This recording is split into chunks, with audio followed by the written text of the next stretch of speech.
C'est un beau challenge, reconstruire pour faire mieux.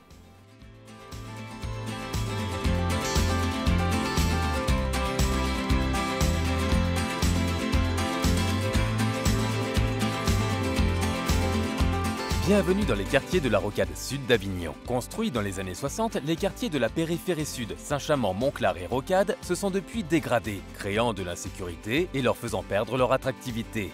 Afin d'améliorer la qualité de vie des habitants, le NPNRU a permis la réhabilitation de la résidence de la Triade sur le quartier de la Rocade. Ils ont fait une très belle rénovation.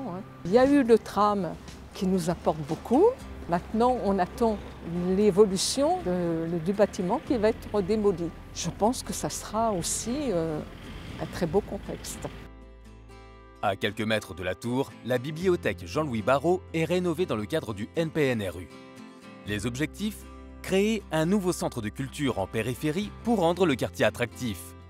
On a cherché dans le cadre du programme de rénovation urbaine, c'est aussi d'essayer d'identifier en fait une fonction à chacun de nos quartiers, et cette fonction étant susceptible d'être un élément d'attractivité qui aille au-delà des habitants du quartier à proprement parler. Ici par exemple au quartier de Saint-Chamond, il y avait déjà des éléments d'équipement de sport qui étaient présents, et c'est vrai du coup qu'on a tiré le fil sport-loisirs, et c'est comme ça qu'on a créé par exemple cette plaine des sports.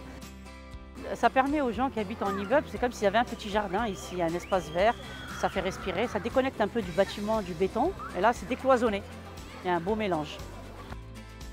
C'est plusieurs fois que j'entends justement des personnes lambda, dont je fais partie, qui me disent on est considéré.